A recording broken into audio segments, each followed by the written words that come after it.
جمعية الدعوة والإرشاد وتوعية الجاليات بمحافظة بدر.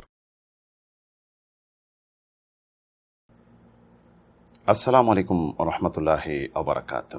সুপ্রিয় বন্ধুগণ, আজকে আপনাদের জন্য রয়েছে একটি হাদিয়া, অত্যন্ত মূল্যবান, মহামূল্যবান।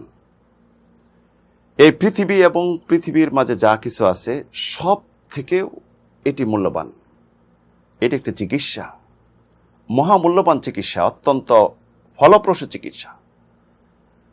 যারা মানসিক টেনশন ফেল করেন, দুশ্চিন্তা ভোগেন, মনের সংকীর্ণতা বোধ করেন, পৃথিবী কোনো কাজে মন বসে না, পরকাল থেকে আপনি দূরে, উদাসীন, ইবাদতে মন বসে না, তাদের জন্য অত্যন্ত ফলপ্রসূ। রাসূল সাল্লাল্লাহু আলাইহি সাল্লামকে যখন কাফেররা, মক্কার মুশরিকরা উদ্ভট কিছু কথা বলল তার বিরুদ্ধে, রাসূল সাল্লামের মন সংকীর্ণতা বোধ করতে লাগলেন। মহান রব্বুল আলামিন তখন প্রিয় নবীকে এই চিকিৎসাটি গ্রহণ করতে বলেন, এই চিকিৎসাটি দিলেন হাদিয়া স্বরূপ। ওয়ালাকাদ না'লামু আন্নাকা ইয়াদিকু সাদরুকা বিমা ইয়াকুলুন ফাসাব্বিহ বিহামদি রাব্বিকা ওয়া কুম মিনাস সাজিদিন। আমি জানি আপনার সম্পর্কে তারা যা বলেছে এতে আপনার মন সংকুচিত বোধ হয়েছে, সংকীর্ণতা বোধ করতেছেন। তাই আপনি আপনার প্রভুর প্রশংসা সহকারে পবিত্রতা বর্ণনা করুন এবং সিজদাকারীদের দলভুক্ত হন। এই চিকিৎসাটি হল ফেরেশতাদের মনের খোরাক। আল্লাহ রাব্বুল আলামিন তাদের সম্পর্কে বলেছেন, ইউসাব্বিহুনাল লাইলা ওয়ান নাহার ওয়া লা ইফতুরুন।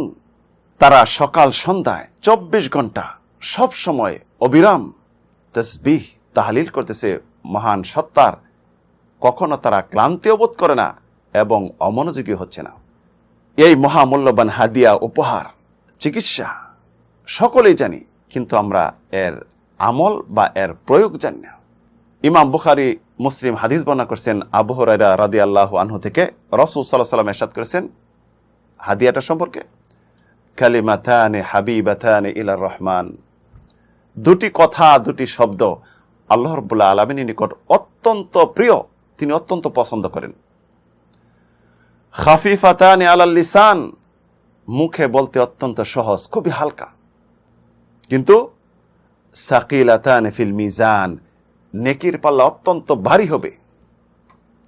রাসূল সাল্লাল্লাহু আলাইহি সাল্লামের বলার ভঙ্গিমা, উপস্থাপনা দেখেন কেমন। সুবহানাল্লাহি ওয়া বিহামদিহি সুবহানাল্লাহিল আযীম, আল্লাহু আকবার।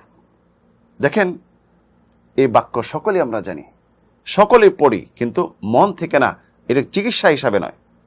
এই দুটি বাক্য যদি আপনি সব সময় পড়েন, মানুষকে এদিকে আহ্বান করেন, যেখানে যান না কেন, যে সমস্ত লোকালয়ে যান না কেন, যদি বলেন আল্লাহ নিকট দুটি বাক্য প্রিয়, সুবহানাল্লাহি ওয়া বিহামদিহি সুবহানাল্লাহিল আযীম, মানুষও যদি পড়ে, আমল করে, আপনার যদি এই অবস্থায়, এই বাক্য দুটি পড়া অবস্থায় মৃত্যু হয়, আপনার জন্য রয়েছে মহা সুসংবাদ, জান্নাতুল ফেরদাউস ইনশাআল্লাহ।